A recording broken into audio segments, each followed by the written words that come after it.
Hello, everyone, and welcome to another week of Heroes Hype Live, your Heroes of the Storm news and amateur podcast. I am one of your hosts, Maybe Buzz, and joining me again this week are my wonderful co-hosts, Grizz and Ether. How are you guys? I'm doing pretty good. Good. Doing okay. Solid okay. It's better than bad. Wasn't last week bad, so trending upwards. Yeah, it's whatever. Maybe by next week it'll be good, you know, never Maybe you'll like us more and you'll have fun being here. Until NA succeeds and looks good and I can be proud of where I come from, you know. Maybe I'll reconsider. Do you hear that? NA, do you hear that? Ether will not be happy until Make me happy. Make Ether happy. No. I mean, that would make everybody happy, right? Oh, definitely. Yeah. I feel like we're slowly getting there, though. I mean, at least EU's doing the West some justice. I mean, yeah.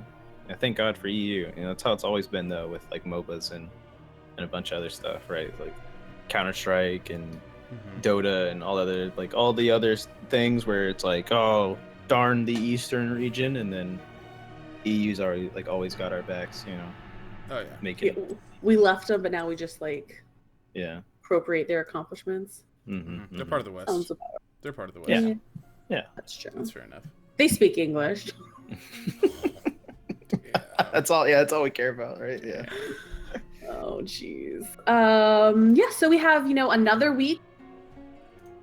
A few things to talk about. I guess speaking of all those other countries, did you guys watch a lot of the mid-season brawl this weekend?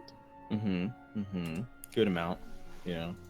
I got to spend a whole weekend kind of doing like a Father's Day thing, and we had this big my dad likes big old projector with a a huge screen, so a lot of the time, because the games were at 4 a.m. for me or something like that. That's kind of where I was watching them, so made the experience even felt like I was there, you know what I mean? Like the screen was so huge, I was like putting my hand up against it. I felt like I was actually there in person, playing, touching Quack next to his face. Oh yeah.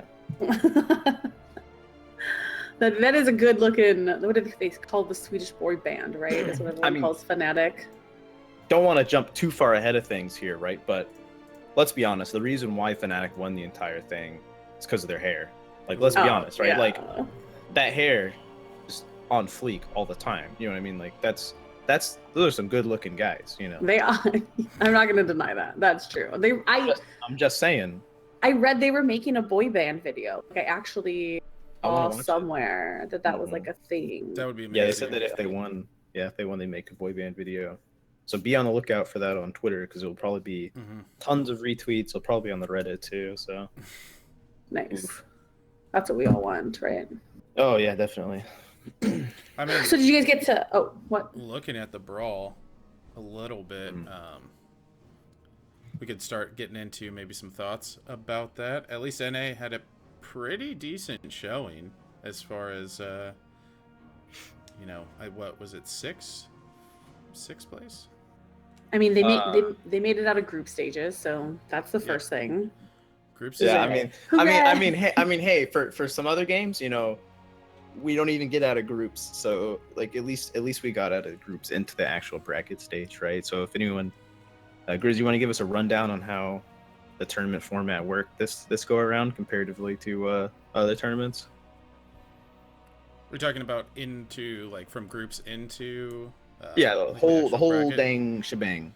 Okay, well, groups started with a round-robin 2-game tournament, so there was no best of series. They played 2 games regardless. It was a point system based off of those 2 games, which I think we talked about a little bit last week while the groups were actually going on, and it was a format that I think is better for group stages. It gives a more accurate representation of where both these teams are, all these teams. It's not going to be, very decisive wins for anyone. If you split, you get the same amount of points. And then going into the the actual tournament, there was the upper bracket and the lower bracket. It was double elim. So if you are in the upper bracket, you lose, you go down to the lower bracket, still have a chance. If you go through all the way into winners bracket, then into the grand finals, they gave 1 game advantage. So that was the benefit of not dropping sets in the actual bracket past the group stages. So I really like that setup. I felt like it gave everyone a fair and equal chance, because if you get run over in a best of 3, you don't get any points for taking that one game getting 2-1. But in this case, if you take a 1-1 off of a series, that actually helped, Roll20 with their sets when they took a game off MVP Black. Maybe something that wasn't expected, but yeah, I thought the format was fantastic. We even talked about that game up, and that's what they ended up doing anyway. So it was nice watching all the teams play each other also, sort of that inter-region play. And so I really enjoyed that. And just that there was more games than we usually get to see on the international stage is really important, because it gives us the chance to compare regions to other regions and look at the health of other regions. Because I think you really noticed the minor region thing too, that they got, there needs to be some development in the major regions. And I think that this international stage really showed that. I mean, this was one of the benefits of just being Heroes of the Storm, right? Is the fact that we have shorter games. We can put in longer series. And I just want to talk about how crisp and clean this whole tournament was run with such minor errors. I think maybe a couple times the Twitch stream died, but there was no, there wasn't these 15-20 minute pauses to fix, catastrophic issues with somebody's keyboards mouse or dropping out. Yeah. Exactly. There was none of that. So we got all the fast-paced gameplay we wanted, and we got so many games going on, which I think that was just absolutely crazy. We did just tons and tons of matches, which I mean, and they even realized, I don't want to be that character, but I think they even realized that guys, maybe we should tone down the analyst decks, kind of have our everybody gets one word in kind of thing, do a replay, and then everybody gets one word in again, and then we move on to the next one. There wasn't all that